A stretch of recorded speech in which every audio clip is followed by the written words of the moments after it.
Recently हुए एक study के अनुसार हमारे मिल्की वे गैलेक्सी में 4 ऐसे प्लैनेट्स हैं जिन पर एलियन सिविलाइजेशन पनप रहे हैं, जो कभी भी हम पर हल्ला बोल सकते हैं। क्या हो अगर उन प्लैनेट्स पर सिर्फ एलियन लाइफ ही नहीं बल्कि इंटेलिजेंट एलियन लाइफ मौजूद है जो कि हमारे सिविलाइजेशन पर जंग छेड़ देते हैं। क्या आज के टाइम में हम इन एडवांस सिविलाइजेशन से मुकाबला करने के लिए रेडी भी हैं? क्या हमारे पास ऐसी एडवांस टेक्नोलॉजी है जो हमें इनसे बचा सके? और क्या गवर्नमेंट इधर से उधर हो जाएंगे? वो किस मेथड से इनसे मुकाबला करने के लिए सोचेंगे? तो आज की इस वीडियो में हम लोग बिल्कुल यही फाइंड आउट करेंगे। मान लेते हैं कि कुछ एलियन ऑर्गेनिज्म पृथ्वी के साथ कुछ ऐसा कर देते हैं, तो हमारा फाइट का सबसे पहला स्टेप होगा use space debris. Space debris यानी नॉन कमीशन सैटेलाइट्स और रॉकेट लॉन्च से निकले मेटल के छोटे छोटे टुकड़े। अब इन ऑब्जेक्ट्स का मास भले ही कम हो, लेकिन अर्थ के अराउंड रिवॉल्व करते करते उनकी स्पीड साउंड के स्पीड से भी कहीं ज्यादा होती है, जो कि कहीं ज्यादा काइनेटिक एनर्जी पैदा करती है। स्पेस डिब्रीज में स्क्रू जितना छोटा से छोटा टुकड़ा भी किसी टाइटेनियम से बने स्पेस क्राफ्ट में होल करके उसे डिस्ट्रॉय कर सकता है। सो बस हमें अर्थ के अराउंड एक डिब्रीज से भरा हुआ एक प्रोटेक्शन लेयर बनाना है, जो हम बना सकते हैं अपने प्लैनेट्स के अराउंड घूम रहे मून सैटेलाइट्स को डिस्ट्रॉय कर। अब ये शील्ड एलियंस के लार्ज अमाउंट के शिप को ऑर्बिट में इंटर करने से रोकेगा, और जैसे ही ये ऑर्बिटल फाइट की शुरुआत होगी फिर हम बढ़ेंगे अपने दूसरे स्टेप की ओर,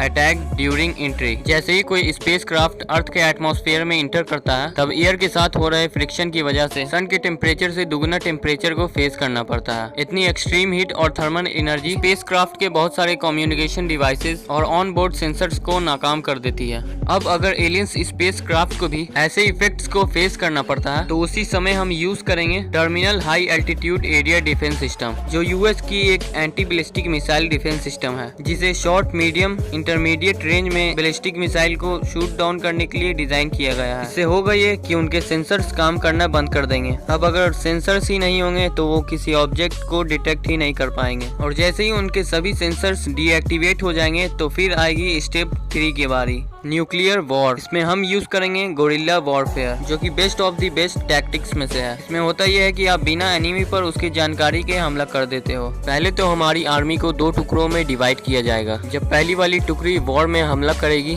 तब दूसरी वाली टुकड़ी छुप कर दुश्मन का इंतजार करेगी। जैसे ही एनिमी आर्मी इस वॉर में शामिल हो जाएगा, छुपी हुई फोर्स इन पर अटैक करने लगेगी और दुश्मन का दी एंड हो सकता है। पर प्लान सुनकर ज्यादा एक्साइटेड या खुश होने की जरूरत नहीं है, क्योंकि अब तक हमें तो ये पता ही नहीं है कि हमने जिन्हें खत्म करने के लिए प्लान बनाया है वो दिखते कैसे हैं और उनकी जरूरतें क्या है। क्या पता हम जो न्यूक्लियर वेपन यूज करने के लिए प्लान कर रहे हैं उनका बायोलॉजिकल स्ट्रक्चर कुछ ऐसा है कि वो उन्हें तबाह करने की जगह उन्हें और भी पावरफुल बना रहे हो। इस वॉर के बीच हम एक सिंपल रास्ता तो भूल ही गए, जिसे हम आमतौर पर कब से यूज करते आ रहे हैं। 2 कंट्रीज के बीच चल रहे वॉर के टाइम, यानी नेगोशिएशन, यानी पीसफुली आमने सामने बैठकर कम्युनिकेशन करना और प्रॉब्लम का हल निकालना, जो कि दोनों के म्यूचुअल इंटरेस्ट में हो। बट ये कोई रियल प्लान नहीं है, क्योंकि अब तक किसी भी देश के गवर्नमेंट ने एलियन इन्वेशन के लिए कोई भी प्रोटोकॉल नहीं बनाया है और नेगोशिएशन के पैरामीटर्स भी नहीं सेट किए हैं। पर उनके बेसिक प्रोटोकॉल्स क्या होंगे हम उन्हें प्रेडिक्ट कर ही सकते हैं। पहला ऑब्वियसली होगा लॉकडाउन, जिसके साथ डील कैसे करना है वो तो हम पिछले 2 सालों में सीख ही गए हैं। और अगर सिचुएशन और भी ज्यादा खराब होते हुए नजर आ रही होगी तो दूसरा ऑप्शन हो जाएगा